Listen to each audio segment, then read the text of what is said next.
فتى.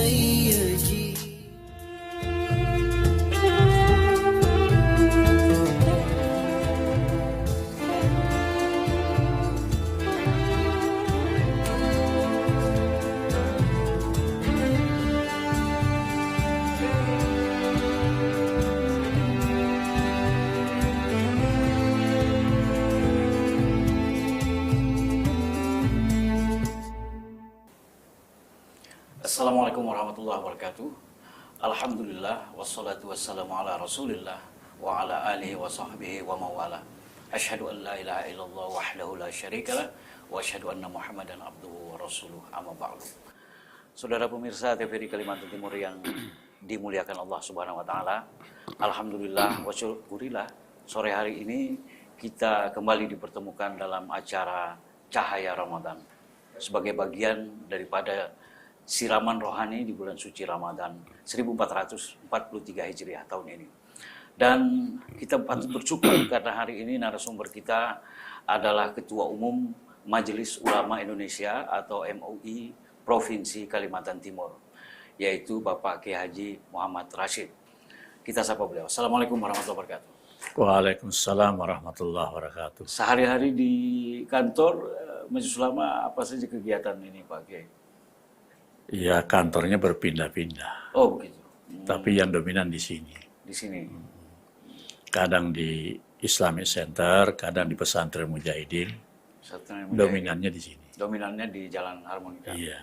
Baik, saudara pemirsa, tema kita bersama Kiai Haji Muhammad Rashid pada hari ini adalah puasa membentuk kita menjadi insan bertakwa. Dan tema ini akan kita bahas lebih dalam karena ini merupakan esensi daripada surah Al-Baqarah ayat 183 berkenaan dengan perintah untuk melaksanakan ibadah saum atau ibadah puasa. Dan sebelum saya mengajak narasumber kita berdialog, terlebih dahulu kita dengarkan mukaddimah atau prolog daripada tema kita hari ini bersama narasumber Kiai Haji Muhammad Rashid. Dipersilakan. Baik. Assalamualaikum warahmatullahi wabarakatuh. Waalaikumsalam. Bismillahi walhamdulillah wala haula wala quwata illa billah. Assalatu wassalamu ala Muhammad Rasulil huda war rahmah wa ala alihi wa ashabihi allazina yunhidunana ila ibadatillah. Kita bersyukur kita semuanya sehat, dapat hidayah sehingga memasuki Ramadan dan beribadah puasa. Dan ibadah puasa itu satu syariat yang ditentukan dalam rangka membina kualitas pribadi orang Islam. Kualitas itu ditargetkan sebagaimana bunyi ayat Al-Quran, Ya ayyuhallazina amanu kutiba alaikumusiyam kama kutiba alal lazina min qablikum la'allakum tattaqun. La'allakum tattaqun, mudah-mudahan kalian bertakwa kalau sudah berpuasa. Itu menunjukkan suatu perjuangan. Jadi hasilnya setiap orang itu tidak berbeda. Ya. Jadi tidak ada yang sama, semuanya berbeda sesuai dengan kualitas ibadah puasa. Tetapi tujuannya memang membantu insan yang bertakwa, dan takwanya tidak main-main. Yang kita inginkan itu adalah takwa sebagaimana yang disebut Allah di dalam Al-Quran, Surah Ali Imran ayat 102, yaitu Ya ayyuhalladzina amanu ittaqullah haqqa tuqati. Jadi yang dimaksud adalah takwa yang sesungguhnya. Dan dengan takwa yang sesungguhnya itu diharapkan setiap orang yang puasanya berhasil, itu kalau mengakhiri hidupnya itu muslim. Muslim dalam pengertian dia pasrah kepada Tuhan sehingga akhir hidupnya itu dikatakan husnul khatimah. Tetapi antara takwa yang sesungguhnya dengan husnul khatimah, yaitu meninggal dalam keadaan muslim, itu tentu ada proses-proses yang panjang. Proses panjangnya, anggaplah kita ingin mendapatkan satu target ideal. Target idealnya adalah bisa kita masuk dalam koridor kebenaran. Karena Allah mengatakan dalam surah Al-Balad, itu wahadainahun najdain Ada dua jalan yang diberikan petunjuk kepada orang-orang Islam yang bertakwa itu.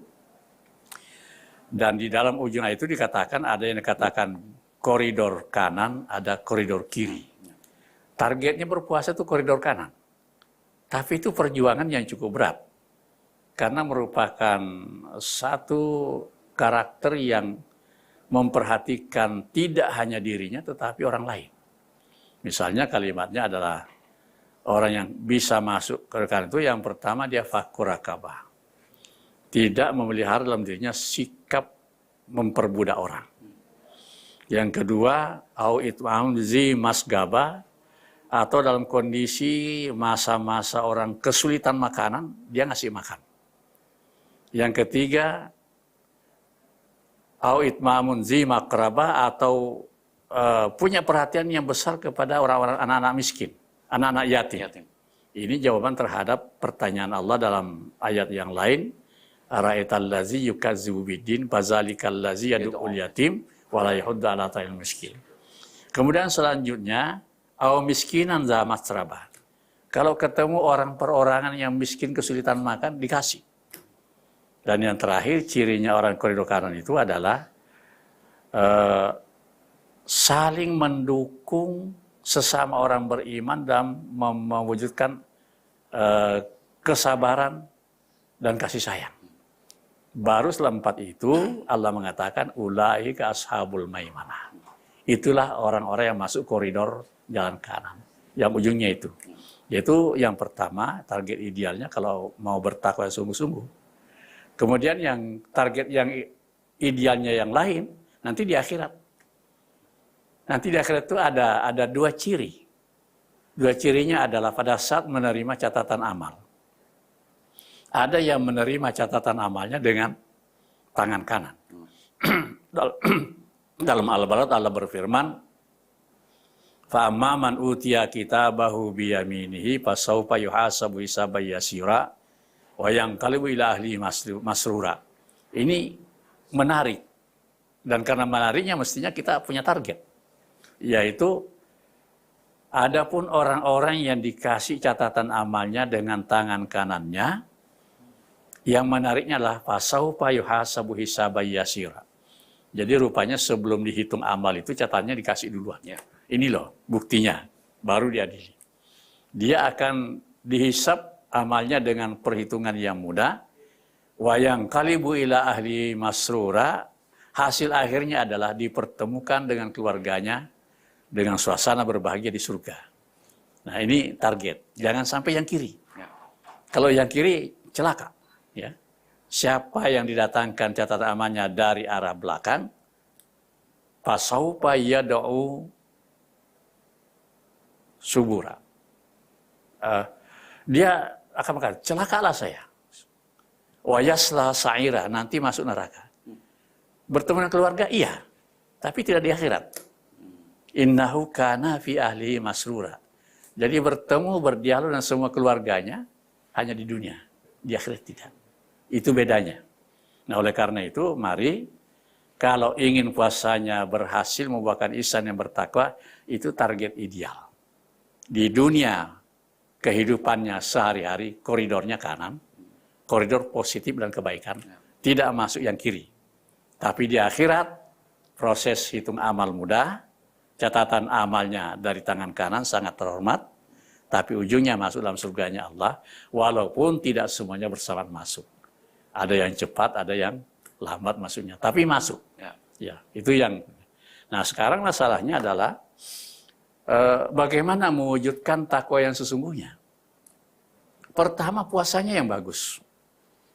Sebab tidak ada ketakwaan kalau tidak bisa mengendalikan diri. Dan tidak ada ketakwaan kalau juga tidak bisa memiliki kepatuhan.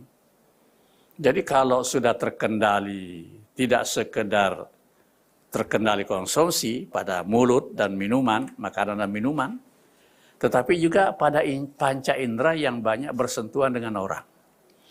Ya mata kita, mulut kita, yang banyak bersentuhan, dan sentuhan itu ada 2 kemungkinan. Kalau sentuhannya positif, pahala. Ya. Kalau kesentuhannya negatif, ya dosa. Makanya kalau tidak terkendali panca inderanya, maka pasti pahalanya tidak ada. Yang lebih ideal supaya memiliki kepatuhan. So, inti ketakwaan itu sebenarnya kepatuhan. Ya.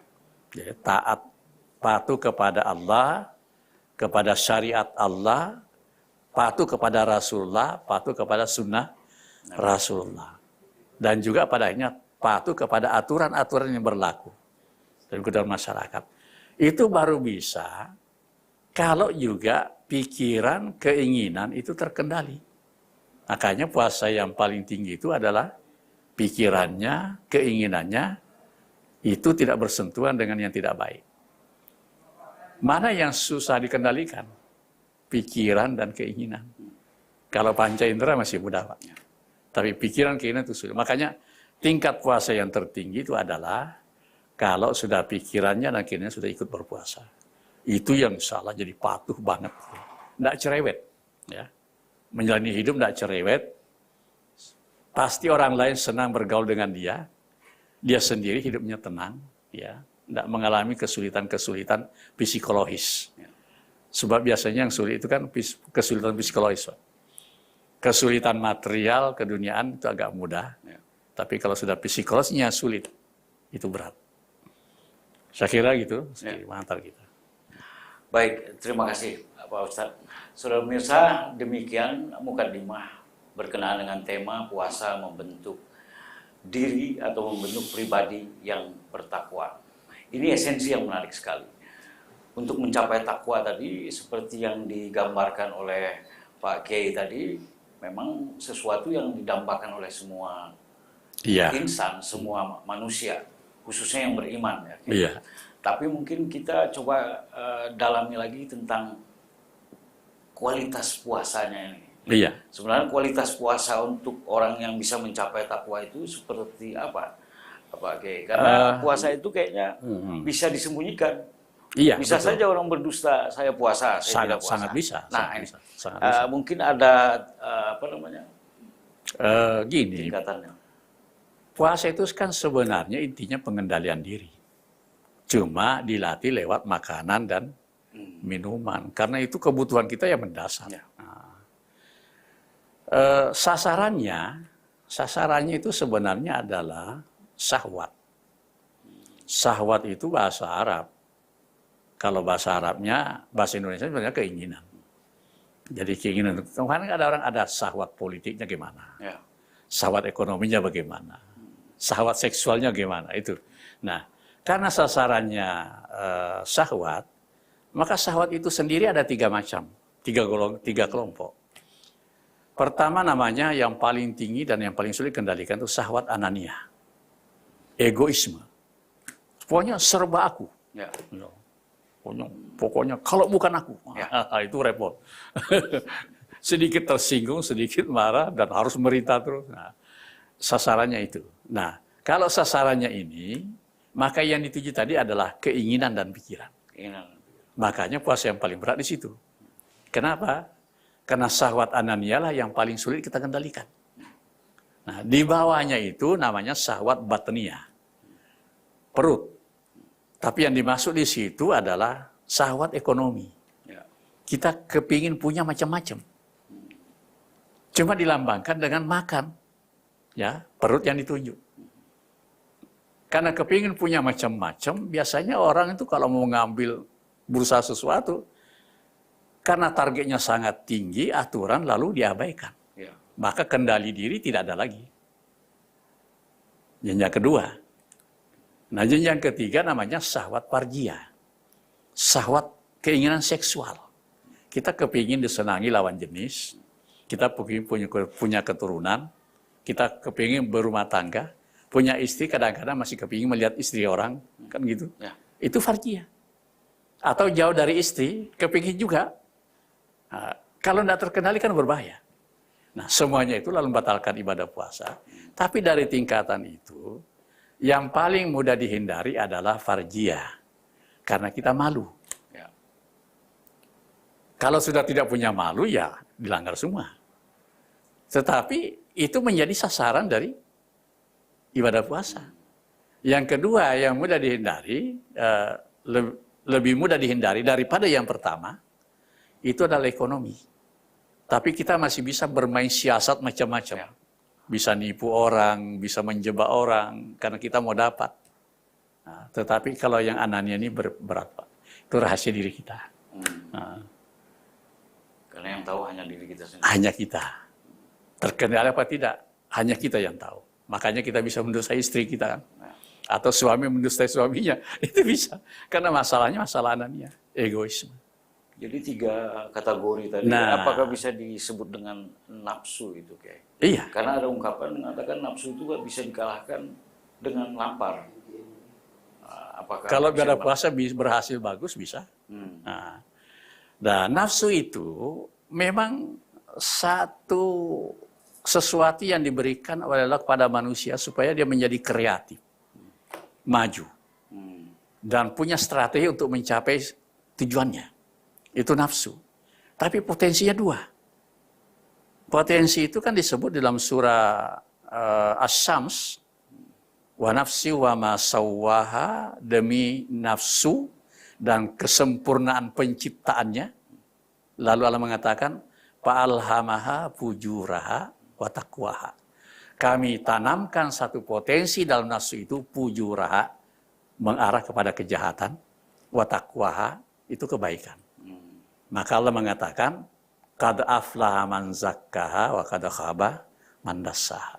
Beruntung yang mensucikannya dan rugi yang tidak mensucikannya, yang mengabaikannya saja. Nah, potensi kebaikan di-backup oleh malaikat. Dalam ibadah puasa kita tuh akrab dengan malaikat. Tapi potensi kejahatan itu difasilitasi oleh setan. Ini ada 2 fasilitator yang dan dua-duanya ada dalam diri manusia. Oleh karena itu maka Nabi mengatakan dalam tubuh manusia, dalam hati manusia itu ada 2 sudut, ada 2 makhluk. Sudut kanan ada malaikat, sudut kirinya ada iblis. Nah, ibadah puasa melumpuhkan kekuatan setan dan memperkuat potensi malaikat. Makanya kita punya keberuntungan kalau bisa masuk di dalam bulan Ramadan. Kemudian apakah ada tingkatannya puasa itu, Kiai? Ya, terkait dengan tiga sahabat tadi, maka tingkatannya ada. Kalau hanya sekedar makan dan minum yang dihindari, tidak hubungan seksual yang dihindari, maka itu tingkatan yang paling rendah. Tetapi, kalau panca inderanya tidak berpuasa, itu puasanya sah, tetapi pahalanya tidak ada. Bisa lebih jelas. Habis itu makanya Nabi mengatakan khamsun yuftirnas shaim, ada 5 yang membatalkan maksud orang berpuasa. Maksud berpuasa kamu dapat pahala. Ya. Pahalanya habis. Ya, itu al-ghibah misalnya, suka gunjing orang. misal mengadu domba orang, an-namimah, wal yaminu kazib, bersumpah palsu. Wan nazru bisahwa, yang kelima, yang pertama adalah al-kazibu, berdusta. Ini kan kerjanya mulut kan? Kerjanya mulut, kerjanya mata, itu panca indera. Makanya panca indera harus berpuasa. Nah kalau ini sudah berpuasa, maka itu tingkatan yang kedua. Sudah berpahala. Tingkatan yang ketiga, membentuk karakter. Kalau sudah pikirannya, keinginannya sudah terkendali, bergabung dengan fasilitasnya yang disiapkan oleh malaikat, dan tidak bersentuhan dengan setan, itu karakter. Itulah yang takwa yang sesungguhnya. Ya. Kalau sudah jadi karakter, ya seluruh perilaku kita sudah bagus. Dan puasa yang tertinggi di situ. Ya. Imam Ghazali kan membaginya itu, puasa umum, khusus, dan sangat khusus. Ya. Nah, yang sangat khusus itu pikiran dan keinginan. Kalau menurut Kiai dalam kehidupan sehari-hari, apalagi kita yang masih bekerja, ada yang di kantor, yang di pabrik. Nah, untuk bisa menerapkan aturan dan norma itu sehingga puasa itu berkualitas. Minimal kualitas yang kedua, jangan begini, keinginan-keinginan itu jangan melanggar syariat. Ada hadis qudsi yang menarik, panjang diskusinya, saya ambil ujungnya. Ya. Terjemahannya begini, demi kekuasaan dan keagunganku, tidaklah seseorang yang mendahulukan kehendakku di atas kehendaknya. Artinya apa? Seluruh keinginan pikiran kita itu tidak ingin melewati batas ketentuan ditentukan oleh Allah. Sehingga kita berada dalam naungan syariat. Nah, kalau bisa seperti itu, Allah mengatakan semua urusan dunianya akan kumudahkan. Makanya kita lihat ada orang miskin, mungkin makannya sangat terbatas, tapi hidupnya senang. Ya. Kenapa? Kesulitan kemiskinannya dimudahkan oleh Allah untuk mendapatkan kebahagiaan. Tapi kan ada orang yang kaya, serba fasilitas, tidak pernah tenang hidupnya. Ya. Kenapa? Dia melampaui keinginan Tuhan. Jadi semua urusan dunianya kumudahkan. Itu satu. Yang kedua, kukirimkan malaikat untuk menjaganya. Maka kita ini sudah dikawal oleh malaikat, bukan lagi rakib dan atid. Tapi malaikat lain yang selalu mendampingi kita. Kalau kesulitan dia berbisik, la takhaf wa la tahzan. Kalau kesulitan sangat berat sampai meninggal pun dia katakan, wa busyirul jannati allati kuntum tu'adu. Berbahagialah kamu mati tapi surga nunggu. Kan itu yang husnul khatimah itu. Tapi itu yang begitu tidak akan dapat kalau tidak takwa yang sungguh-sungguh. Nah, itu dua. Kemudian yang ketiga kata Allah, aku akan mendampingi semua urusannya. Artinya semua urusan kita itu kalau memang mudah sebenarnya mudahkan Allah. Kalau memberi manfaat besar juga karena Allah menyertainya. Kalau ada kesulitan, kenapa jadi mudah kok selesainya? Itu karena aku akan mendampingi, aku akan menyertai semua urusannya. Nah, yang keempat itu, dunia akan datang kepada dia dengan merendahkan diri. Dunia sumbernya itu dua. Satu, kekuasaan. Dua, kekayaan. Itu simbol dunia.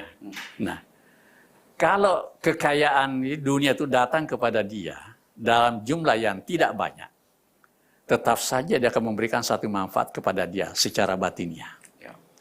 Tapi kalau dia datang dengan jumlah yang tanggung, sedang-sedang, taruhlah jangan presiden, wali kota, itu dunia kan? Ya. Atau ada pengusaha, itu dia miliki itu dia tidak menjadi sombong. Bahkan sangat bermanfaat untuk orang lain dan untuk keluarganya, untuk dirinya. Kenapa? Karena memang dunianya datang dengan merendahkan diri. Tidak akan menjerumuskan. Nah, kalau lebih tinggi lagi, sama. Dia tetap aja bisa merakyat, semua orang senang dan sebagainya. Tetapi kalau namanya pemimpin, pasti ada yang senang, pasti ada yang tidak. Ya, itu sudah pasti. Baik. Tapi jadi orang baik. Itu. Ya, baik, sebelum melanjutkan Kiai diskusi tadi, penjelasan lebih dalamnya, kita rehat sejenak untuk menyaksikan yang satu ini.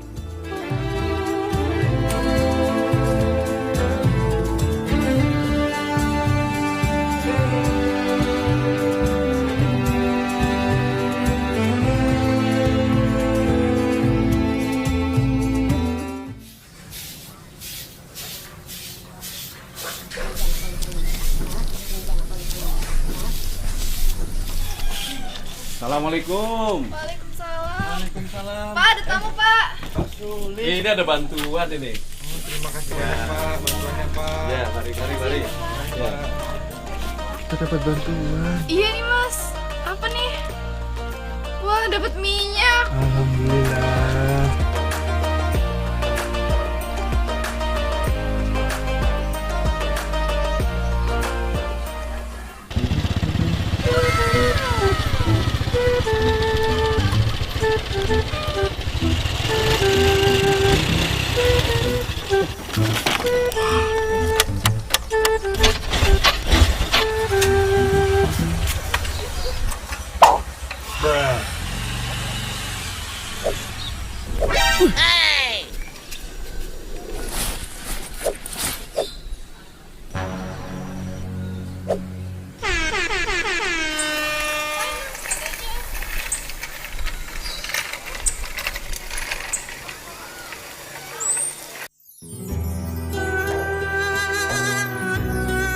Kesabaran akan teruji dalam setiap kesakitan.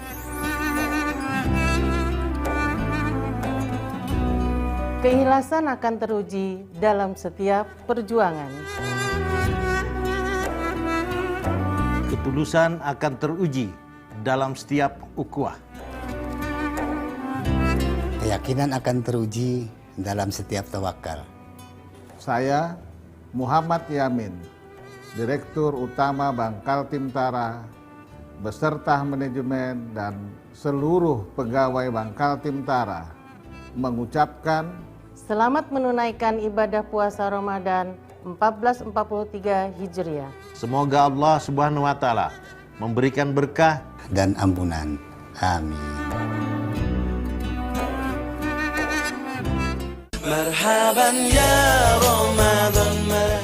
Tahun ini kembali kita melaksanakan ibadah puasa dalam keterbatasan. Namun kondisi sekarang jauh lebih baik dari tahun lalu. Kota kita saat ini telah keluar dari zona merah.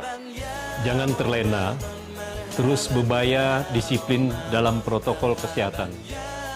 Kita ingin seluruh warga Samarinda selalu sehat, diiringi roda ekonomi yang terus berputar, dan ibadah tetap berjalan. Saya, Dr. Haji Andi Harun, Wali Kota Samarinda. Saya, Dr. Haji Rusmadi, Wakil Wali Kota Samarinda, mengucapkan selamat menunaikan ibadah puasa Ramadan 1443 Hijriah. Insya Allah kita bisa bersama meraih kemenangan.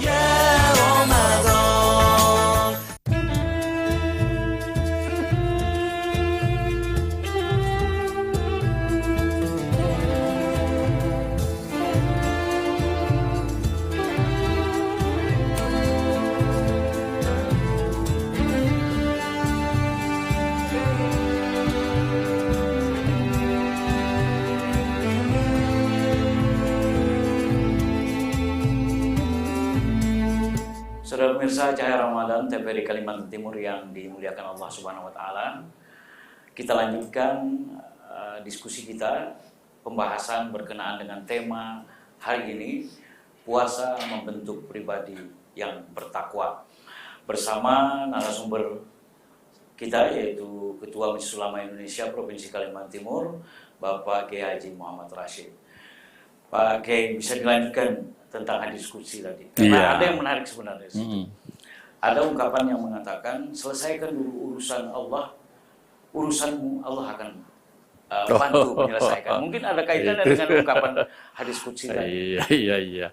Ya, selesai urusan dengan Allah itu artinya kita tunduk sepenuhnya kepada apa yang diinginkan oleh Allah. Jadi itulah kata kalimatnya kan, mendahulukan kepentingan kehendakku di atas kehendak dirinya. Nah, itu yang dikasih fasilitas yang 4 itu tadi. Ya.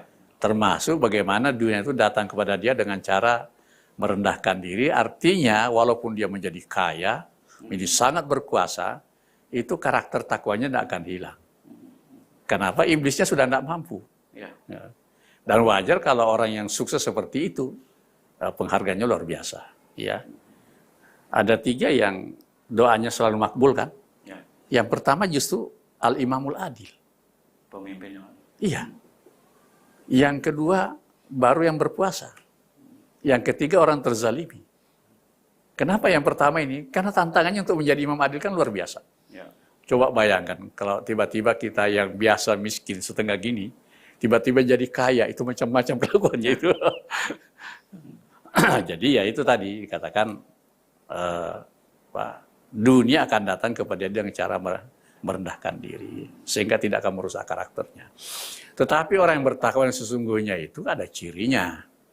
Cirinya tidak pernah cerewet. Tidak sederhana. Ya. Sangat sederhana. Hidupnya sederhana dan tidak pernah cerewet. Kalau ada kewajiban-kewajiban, dia tidak akan cari alasannya. Yang paling menarik contoh itu adalah Sarah, istrinya Ibrahim. Ya, istri Ibrahim, ibunya Nabi Ismail. Pada saat dia mau ditinggal di situ, tidak ada orang kan? Padang pasir, tidak ada bangunan, tidak ada orang, hanya tenda. Tendanya itu tempatnya kira-kira di Hijri Ismail itu. Makanya namanya Hijri Ismail, pangkuan Ismail. Di situ Ismail dipangku oleh ibunya. Dia kan tanya sama suaminya, kenapa saya ditinggal? Dan Ibrahim, kenapa dia meninggalkan istrinya? Ya. Sebagai seorang suami dan anak yang menyayangi keluarganya, sangat tidak rasional kan? Ya. Tinggalkan itu. Tapi dia tinggalkan. Kamu tinggal di sini. Istrinya tanya. Dia tidak bisa jawab. Setelah istri mengatakan, apakah ini perintah Allah? Iya, kata Ibrahim. Nah, kalau begitu silakan berangkat. Biar saya di sini. Kenapa? Dia yakin bahwa pasti urusannya diselesaikan oleh Allah. Ya. Urusannya dengan Allah dia sudah selesaikan. Nah, cirinya adalah tidak banyak bertanya. Kalau banyak bertanya, tidak selesai, Pak. Ya. Jadi Pak Kiai, berkenaan dengan puasa yang merujuk atau berujung pada ketakwaan, ini memang sesuatu yang diharapkan oleh semua yang melaksanakan ibadah puasa. Tapi ibadah-ibadah lain di bulan Ramadan ini apakah tetap harus beriringan terus dengan ibadah saum ini? Sebenarnya Ramadan itu, puasa itu adalah satu siklus. Ujung dari satu siklus itu untuk memulai awal lagi. Jadi putarannya menarik. Kenapa Ramadan itu disambut sedemikian rupa? Karena satu siklus. Siklusnya itu yang utama adalah penyucian diri. Kenapa sampai hari raya katakan Idul Fitri? Kembali kepada kesucian. Karena manusia kan lahir suci. Cuma dalam perjalanan hidup setelah kita punya beban tanggung jawab yang namanya mukallaf, ya artinya sudah diperhitungkan pahalanya dan dosanya, kita ini kan tidak pernah lepas dari kesalahan-kesalahan kecil. Kalau kesalahan besar itu jarang, Pak. Namanya dosa besar itu jarang. Karena kita semua tidak mau melakukannya. Ya, tapi dosa kecil ditumpuk-tumpuk jadi besar. Numpuk. Dalam pergaulan kita setiap hari ketemu. Maka sistem syariat mensucikan kita itu. Kalau ini jalan syariatnya, orang itu suci kok. Begini, ada dua hadis yang kita lihat. Hadis pertama, riwayatnya Imam Muslim. Nabi mengatakan begini, barang siapa yang berwudu dan menyempurnakan wudunya, dosa-dosanya akan keluar dari badannya, sampai-sampai keluar dari bawah kukunya. Dosa kita lakukan setiap hari. Dan kita berwudu setiap hari. Maka dosa kecil itu hilang. Ya, itu sebabnya dikatakan wudu itu mengangkat hadas besar, hadas kecil. Ya, hadas kecil itu kotoran-kotoran kecil yang mengandung dosa. Itu baru wudunya. Nah, setelah berwudu, kalau tahu wudunya nggak sempurna misalnya, sehingga dosanya masih ada, ternyata yang menghabiskan dosanya itu salatnya. Salat 5 waktu di antara keduanya menghapuskan dosa. Ya. Di antara keduanya. Iya. Nanti ini ada yang tersisa. Nanti ada hari Jumat. Bukan salat Jumat, hari Jumat. Ya, wal Jum'ah ilal Jum'ah, kepada dari hari Jumat ke hari Jumat yang lain. Kalau pakai salat Jumat, ibu-ibunya dapat Jumat, kasihan lah. Enggak kebagian. Jadi semua amalan-amalan keagamaan dalam ibadah hari Jumat itu menghapuskan dosa mingguan. Oke, sudah bersih loh kita. Insya Allah masih bersih. Tapi kalau ada yang tersisa, kan Ramadan ke Ramadan. Ya, sehingga kita itu pada harinya menjadi orang yang bersih karena kita melaksanakan syariat agama kita. Cuma yang tidak boleh adalah berhitung matematik. Ya, enggak apa-apalah aku nyakiti dia. Ya. Enggak apa-apalah aku nipu dikit. Nanti kan habis sembahyang selesai. Ya. Nah, kalau pakai begitu enggak jadi. Karena ini yang punya sistem ini, itu kan Allah. Allah Maha tahu. Ini main-main aja. Ini ngibulin aja. Ya. Jadi memang harus ikhlas. Ya, dengan niat ikhlas itu. Jangan sampai matematik. Nanti kalau matematik itu gampang, Pak. Kalau pulang dari haji katanya, kayak baru lahir dari ibunya kan? Rahim ibunya. Nggak ada dosanya. Nggak apa-apa lah kalau gitu. Kita nakal-nakal 2 tahun naik haji, selesai lagi. Ya. Itu kalau matematik nggak jadi, Pak. Karena malah Allah Maha tahu ya. Kalau hajinya mabrur, ia menghilangkan dosanya. Kalau tidak gimana? Ya tetap aja kan. Uangnya rugi aja 40 juta. Ya. Jadi ini siklus. Itu yang pertama Ramadan itu. Yang kita sangat bergembira. Tapi yang kedua, kegembiraan kita kan bahwa kita diberi satu kekuatan yang luar biasa untuk bergerak kepada ke arah yang positif. Karena musuh kita terikat. Ya, cuma terikatnya itu kan anak-anak SMP aja bisa tanya, Pak. Ya. Setan dibelenggu, Pak, tapi kok sandalku di masjid hilang? Artinya setan masih ada, bahkan di masjid masuknya. Nah, itu ada dua pemahamannya. Pertama, setan dibelenggu, tapi dia sudah bersumpah. Bersumpah merusak kita, walaupun terbelenggu, dia bekerja. Ngesot pun dia kerja. Yang kedua, yang paling sulit, itu kalau memang 11 tahun itu, dia tuh sangat akrab dengan setan, sehingga sudah menjadi grupnya setan. Ya. Jadi walaupun bosnya hilang, dia memang sudah jadi setan itu. Itu yang paling sulit. Ya. Nah, jadi itu yang kedua. Ya, Ramadan ini Allah ngasih kesempatan kepada kita memperkuat potensi positif dalam diri kita dan negatif dihilangkan dengan cara adalah yang merusak kita ini dilemahkan kekuatannya. Ya. Nah, yang ketiga, kenapa memudahkan kita nanti tangan kanan menerima catatan amal?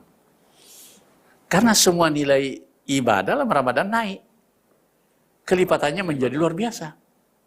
Sehingga pastilah nanti kalau rajin berpuasa, asal puasanya benar. Jangan puasa yang hanya dapat lapar haus itu, catatannya tidak ada itu. Ya.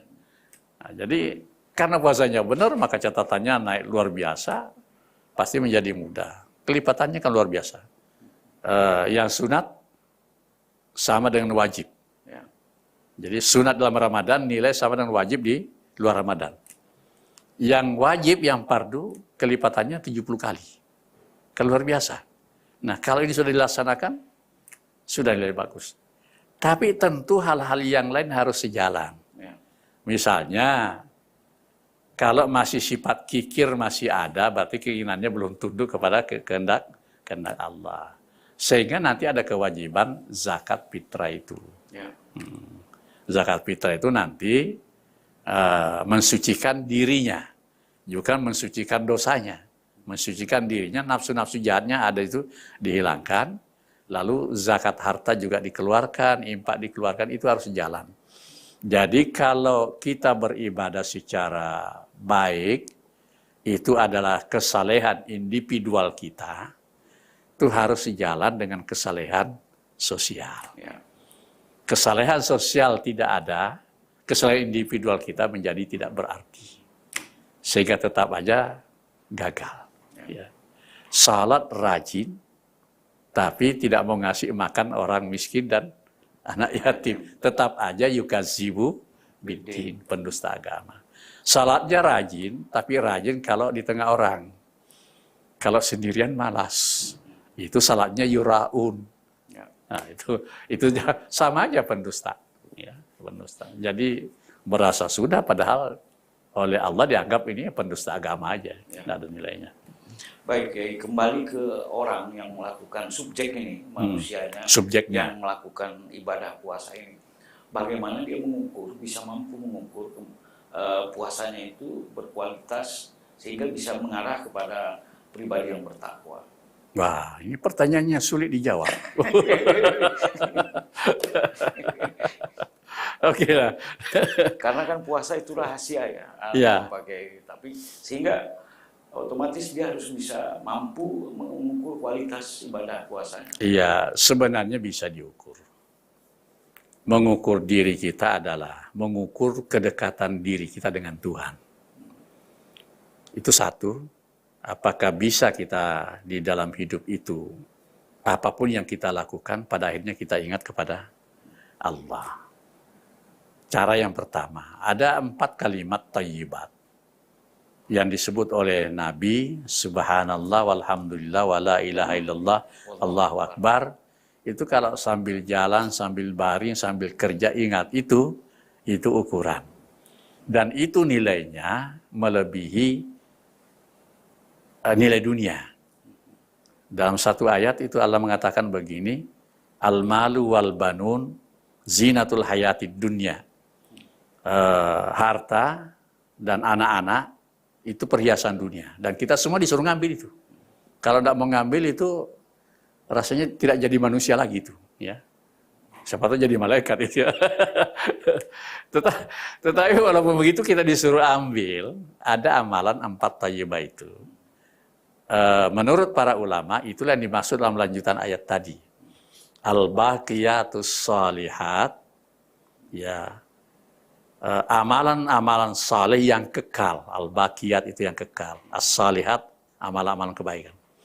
Itu khairun inda rabbika, itu lebih baik nilainya di sisi Allah. Sawaban, pahalanya juga lebih bagus daripada al-malu wal-banun. Wa khairun amala, dan itu lebih baik untuk harapan masa depan, yaitu bisa masuk surga. Ya. Jadi, oleh karena itu ukurannya yang pertama, apakah ada peningkatan hubungan kita dengan Allah atau tidak? Dan yang kedua bisa diukur dari karakter kita, apakah berubah menjadi baik atau tetap saja tidak baik. Dari Ramadan ke Ramadan. Dari Ramadan ke Ramadan. Seperti itu saja. Iya. Setiap tahun masuki Ramadan puasa, tapi kok itu aja karakternya. Ya. Tetap aja penempelengan orangnya. Jadi memang harus pribadi ya. yang bersangkutan. Jadi berpuasa dengan kesungguhan. Supaya bisa merubah karakter. Karakter ideal itu takwa.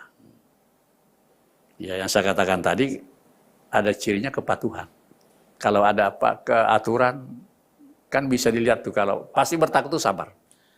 Bisa dilihat dari misalnya di aturan lalu lintas. Tuh. Ya. Ada yang patuh aturan dan enggak tuh. Ya. Ada juga yang safety belt-nya baru dipasang kalau lihat polisi. Ya. Itu kan kepatuhan ya. Kalau dalam prakteknya sebagai makhluk sosial kan kita berinteraksi dengan orang lain. Ya. Untuk menjaga puasa kita itu tetap bagus seperti itu.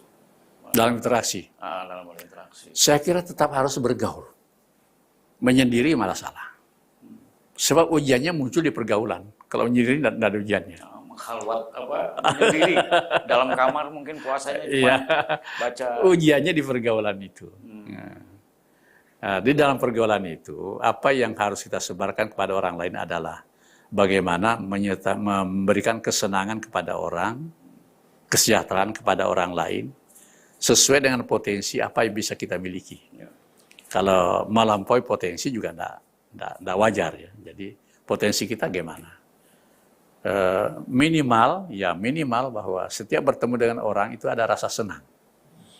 Siapapun orang itu. Ya. Dan apapun agamanya orang itu, kita tetap merasa senang bertemu. Sebab orang itu beragama bukan Islam, itu bukan, memang dari sananya sudah kayak kita masuk Islam mungkin otomatis ya. Ya. Karena bapak kita Islam, ya.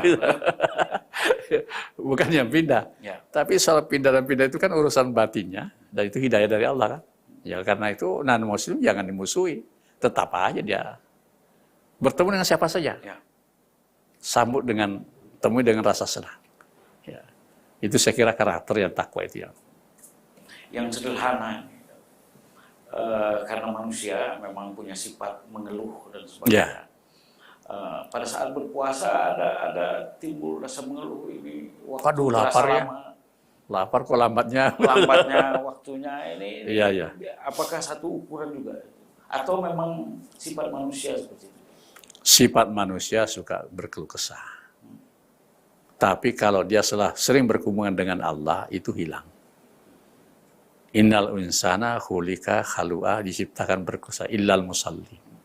Kecuali yang salat, tapi salatnya juga tidak setengah-setengah. Illal musallinan allazina hum fi salatim daimun. Salatnya itu kontinu. Nah, karena itu ibadah yang bagus sebenarnya bukan banyaknya, tapi kontinuitasnya. Jadi kalau berpuasa, setiap Ramadan kita puasa. Kalau kontinu puasa Senin Kemis, itu bagus. Berdoanya, ya juga tidak harus terlalu panjang sih. Tapi yang penting sering berdoa. Jadi kontinuitas dari satu ibadah. Jadi ibadah yang bagus itu bukan karena macam-macamnya, tapi karena kontinunya. Ya, itu penegasan daripada Nabi kita seperti itu. Jadi itu salah satu juga untuk resepnya supaya menghilangkan stres. Keluh kesah tadi. Iya, termasuk stres. Yang terakhir ini ada yang mengungkapkan ke saya kayak tahun kemarin puasa terasa betul berat karena panas, Pandemi. hampir 1 bulan panas. Oh, itu ya. Tahun ini sudah diawali Ramadan dengan hujan, Samarinda dan sebagainya. Enak. Jadi ini apakah masuk dalam bagian daripada mengeluh? Belum masuk. Belum masuk. Itu hanya dia berbicara tentang iklim. Ya, belum masuk mengeluh. Tapi kalau ada timbul rasa malas walaupun tidak diucapkan itu mengeluh. Seperti apa? Ya. Rasa malas berpuasa. Tidak diucapkan tapi wah haram. Itu mengeluh. Ya. Walaupun di dalam hati. Tapi kalau bicara membandingkan iklimnya tahun lalu ini itu saya kira tidak termasuk mengeluh itu. Tidak termasuk. Tidak mengeluh. Baik saudara pemirsa Cahaya Ramadan TVRI Kalimantan Timur yang dimuliakan Allah. Kita akan lanjutkan segmen berikutnya setelah kita menyaksikan tayangan berikut ini.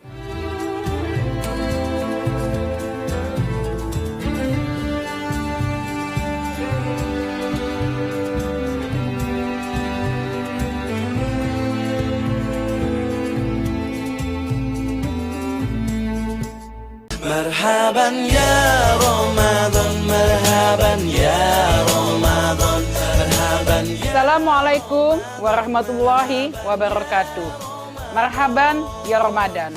Keluarga sehat Samarinda. Tips agar bugar dan sehat selama berpuasa. Penuhi kebutuhan cairan tubuh. Minum air putih 8 gelas per hari. Konsumsi makanan bergizi, seimbang, karbohidrat, protein, dan serat. Jangan melewatkan sahur, karena tubuh perlu energi dari makan sahur. Hindari makanan berlemak dan kadar gula yang tinggi, karena membuat tubuh cepat lapar. Kami tim penggerak PKK Kota Samarinda mengucapkan selamat menunaikan ibadah puasa Ramadan 1443 Hijriah. Semoga pada Ramadan tahun ini kita termasuk hamba yang mendapatkan ridhonya. Marhaban ya Ramadan.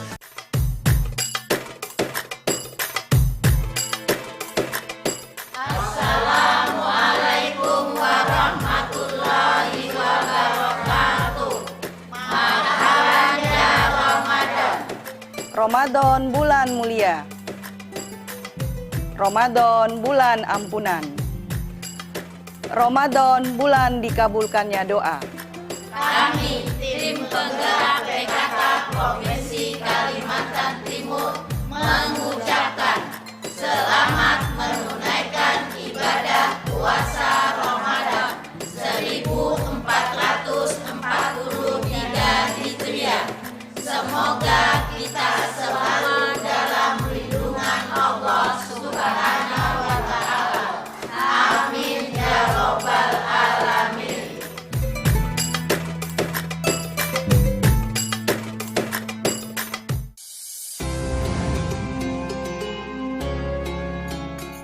Alhamdulillah, kita bertemu lagi dengan bulan puasa Ramadan. Saatnya lebih mendekatkan diri kepada Allah Subhanahu wa Ta'ala, menjauhi keburukan dan memperbanyak ibadah. Sucikan hati agar puasa lebih bermakna. Semoga kemenangan dan hidayah kita dapatkan, dan semoga Ramadan kali ini membuat kita bisa lebih baik dari Ramadan sebelumnya. Selamat menunaikan ibadah puasa 1443 Hijriah tahun 2022 Masehi.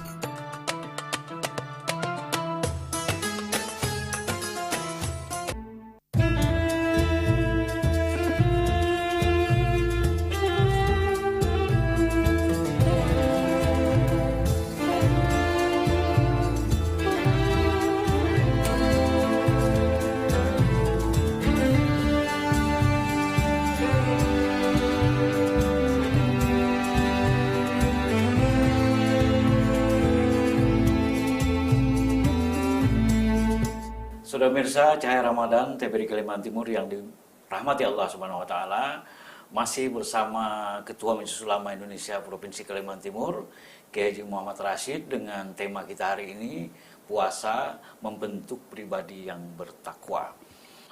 Saudara pemirsa, pembahasan yang menarik di segmen sebelumnya. Kita akan lanjutkan di segmen ini, walaupun ini merupakan segmen terakhir. Nanti akan ada kesimpulan dari narasumber kita serta doa. Baik. Sebutkan bahwa membentuk pribadi yang bertakwa. Apakah ini juga bisa dikonotasikan dengan puasa itu pintu menjadi takwa? Bisa saja dipahami begitu. Karena itu puasa kan proses. Ya. Proses untuk mengarahkan kita menjadi manusia-manusia yang bertakwa yang unsur-unsurnya kan banyak. Ya. Misalnya ketabahan, keuletan, kepatuhan, itu semua unsur takwa. Lalu ketawaduan, nggak sombong sama orang. Lalu optimisme, semua menyatu diramu menjadi karakter yang bertakwa. Dan itu semua ada di dalam ibadah puasa. Sampai-sampai Nabi mengatakan, asyamu nisfus sabri, wasabru nisful iman. Puasa itu sudah separuh dari kesabaran. Kesabaran separuh dari iman. Kalau mau main matematik, boleh kan? Ya. Puasa 1/4 dari iman. Ya. Itu matematiknya. Tapi yang jelas kita pahami itu unsur. Ya, unsur. Nah, orang yang sabar pasti ulet.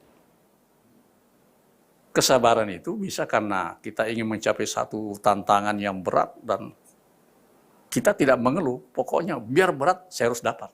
Itu keuletan. Ya. Begitu juga misalnya, ada kewajiban beribadah, tiba-tiba rasa malas, itu juga memerlukan kesabaran. Jadi bagian daripada ibadah puasa. Nah, tapi pada akhirnya kalau karakter ketakwaan itu ada, kita sebenarnya menjadi manusia-manusia yang ideal. Di mana tidak lagi hanya berpikir untuk dirinya, tetapi sudah berpikir kepada orang lain. Jadi kalau masih mikirkan hanya dirinya saja, tidak mikirkan orang lain, itu kalau tidak anggap bertakwa itu ya tanggung-tanggung itu ya, tanggung-tanggung. Nah, kalau sudah ini dirasakan oleh, anggaplah seperti saya sudah merasakan kepatuhan, ketaatan. Nah, yang agak berat ini menjaganya supaya ketemu Ramadan berikutnya ini masih utuh seperti itu. Dirajini beribadah kepada Allah dan menjaga zikirnya kepada Allah. Kan zikir kita kan qiyaman, wa qu'udan, wa ala judubin. 3 posisi manusia. Berdiri, duduk, baring. Tidak melepaskan zikir kepada Allah. Jadi semua posisi yang kita jalani, tetap aja zikir kepada Allah. Itu insya Allah terpelihara. Itu saya kira konsep-konsep beragama yang sebenarnya mudah dilaksanakan. Tapi menjadi sulit karena kita diganggu aja itu. Ya. Karena tadi Pak G sempat menyebut bahwa banyak orang yang berpuasa hanya dapat haus dan lapar saja. Iya, karena perasaannya tidak terkendali, panca inderanya tidak terkendali. Dan yang dipikirkan hanya dirinya, ukurkan kebaikannya dirinya, bukan orang lain. Karena biasanya 20 hari terakhir puasa itu yang dipikirkan tunjangan hari raya, dan sebagainya. Seperti itu. Cara orang berdoa pun ketahuan, di mana sudah punya karakter atau belum. Kalau dia berdoa itu hanya dirinya saja, itu berarti kurang mikirkan orang lain.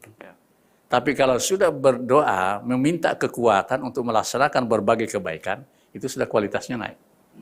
Ya, itu cara berdoa lain. Kemudian kualitas yang tertinggi lagi, berdoanya sudah kurang. Kenapa? Hidupnya sudah karakter, semua yang dilakukan sudah keinginan Allah. Doanya jadi kurang. Tapi sudah sulit menemukan orang yang seperti itu. Kayak kita ini masih banyak berdoa loh. Nah, sehari-hari kita sebagai yang saya sebut tadi makhluk sosial tidak terlepas dari informasi-informasi yang kita terima, baik itu dari berita, media sosial dan sebagainya. Nah, bagaimana bisa menyaring sehingga puasa kita itu tetap terjaga dengan baik? Kita sadari bahwa panca indera kita diminta pertanggungjawaban. Misalnya Allah mengatakan innas sam'a wal absara wal fuada kullu ulaika kana mas'ula. Pendengaran, kalau bayi baru lahir yang paling pernah berfungsi itu pendengaran, Makanya Al-Quran juga menyebut yang pertama. Baru wal absara, penglihatan. Wal fuad itu keinginan, hati, itu terakhir. Diminta pertanggungjawabannya. Tiga-tiganya diminta pertanggungjawaban. Oleh karena itu maka menghadapi apapun juga, ya kuncinya 3 itu. Bagaimana pendengarannya disaring, jangan menghiraukan yang tidak baik, yang kita cermati yang baik. Bagaimana penglihatannya juga disaring, hal-hal yang kira-kira merusak kehidupan sosial, ya kita lihat sepintas begitu aja, tapi tidak direspon supaya apalagi mau disebar, tidak. Ya. Kemudian yang terakhir, bagaimana hati ini memiliki rasa sayang kepada semua orang.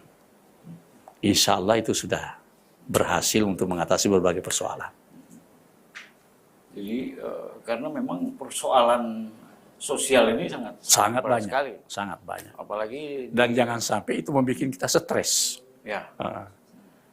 Persoalan masyarakat ini kan kita kan banyak. Kita punya peran masing-masing. Jika memang itu bukan urusan kita, dalam pengertian ada persoalan yang spesial, ada penanggung jawabnya, ya kita serahkan yang bertanggung jawab dalam hal itu. Jangan urusannya polisi, kita mau ikut juga. Kita cukup menjadi informannya polisi. Oh itu loh, di situ ada yang mau disampaikan aja.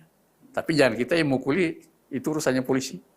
Nah, kalau sudah berpikir seperti itu, beban hidup itu tidak banyak kok sebenarnya.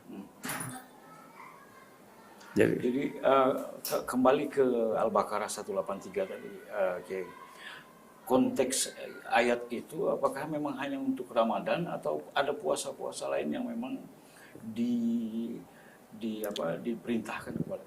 Kalimatnya diwajibkan. Diwajibkan. Maka yang dimaksud adalah hanya puasa yang wajib. Puasa yang wajib itu ayyamam ma'dudat, hari-hari tertentu ternyata di dalam bulan Ramadan. Puasa-puasa yang sunat itu saya kira bersumber pada hal-hal yang lain. Misalnya kenapa kita puasa Senin menjadi utama, lalu kemudian kita berpuasa Kemis karena dilakukan oleh Nabi. Dan Senin itu waktu ditanya kenapa Rasulullah berpuasa Senin, itu hari kelahiran saya. Saya lahir pada hari Senin. Jadi beliau memperingati dengan rasa kesyukuran. Nah, jadi yang dituju dalam ayat itu adalah puasa yang wajib dalam bulan Ramadan. Termasuk qada ya? Termasuk yang qadanya itu sudah teknis. Teknis sudah. Ini wajib loh, tapi kalau kamu nggak bisa, ada halangan yang kualitas halangannya seperti ini, ya bolehlah. Tapi tidak dihilangkan kewajibannya. Silakan ke hari yang lain. Ya. Dan tidak bisa dikonversi ke fidyah ya? Tidak bisa. Memang yang bisa dikonversi ke fidyah itu adalah orang yang berhalangan berkesinambungan. Sampai Ramadan berikutnya tetap aja begitu. Nanti masuk Ramadan lagi, iya masih kondisinya begitu. Misalnya orang yang sudah sangat uzur. Tidak mungkin lagi. Tapi kalau tidak uzurnya berkesinambungan, maka dia tetap mengqada. Wanita haid mungkin? Iya diqada. Tetap qada ya? Tetap qada. Karena ada yang mengungkapkan bisa dengan fidyah konversi. Enggak, yang diperselisihkan itu wanita menyusui. Oh, wanita menyusui. Itu diperselisihkan karena Umar pernah seorang ibu mengadu, ya khalifah, saya ini menyusui, kalau saya berpuasa saya khawatir dengan anak saya itu gimana. Khalifah mengatakan bayar fidyah. Nah disitulah letak perbedaan pendapatnya. Ada yang mengatakan tetap diqada, ada yang mengatakan fidyah. Tapi ada juga yang membagi. Dia alasannya tidak berpuasa karena menyusui anaknya itu pertimbangannya di mana? Kalau pertimbangannya kesehatan dirinya, maka dia qada. Kalau murni hanya karena anaknya, fidyah. Tapi anaknya, apakah memang hanya menyusui atau sudah mulai belajar makan? Itu pertanyaannya lagi. Kalau sudah mulai belajar makan berarti harus makan ya? Iya, itu tidak boleh lagi fidyah. Dia sudah harus mengqada. Karena itu bisa ditinggalkan. Ya. Alasannya kan air susu. Ya. Air susu untuk anaknya. Nanti anakku sakit. Nah, anakku ini sudah baru 1 bulan, nanti 3 bulan, 4 bulan. Nah, jadi itu menurut Umar bin Khattab itu bisa begitu. Fidyah. Tapi menurut kehati-hatiannya kalau kehati-hatiannya qada. Qada ya. Berarti dalam kategori masih wajib ya, masih dibayar. Tetap, iya wajib. Wajib dibayar seperti itu.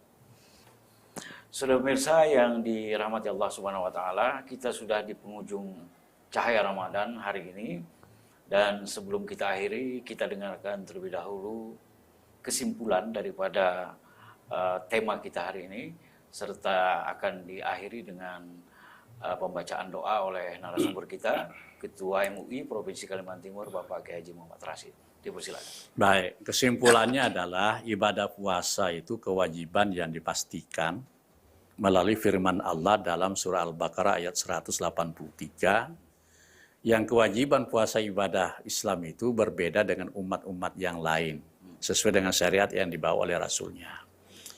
Dan tujuannya adalah mengantarkan kita menjadi insan yang bertakwa atau insan yang berkarakter. Berkarakter mematuhi semua aturan-aturan Allah Subhanahu wa taala, sehingga syariat itu terpelihara dalam perilaku kesehariannya. Jadi ya larangannya tidak disentuh, tapi kewajibannya dilaksanakan secara penuh. Cuma kalau sudah selalu melaksanakan ibadah puasa setiap Ramadan, yang diminta oleh Allah itu adalah takwa yang sesungguhnya itu. Takwa yang sesungguhnya betul-betul sudah menempatkan diri sebagai hamba Allah yang patuh dan melaksanakan berbagai amalan yang memungkinkan dia memasuki beberapa wilayah-wilayah yang disebut oleh Allah sebagai satu koridor.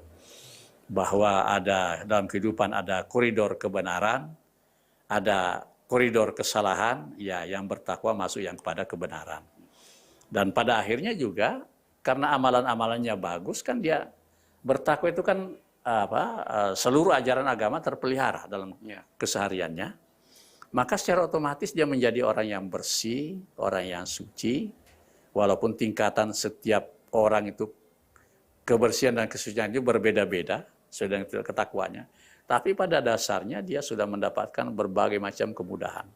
Di dunia mudah, di akhirat mudah. Ya. Saya kira itu kesimpulan. Ya. Baik, doa. Kita berdoa. Bismillahirrahmanirrahim. Amin.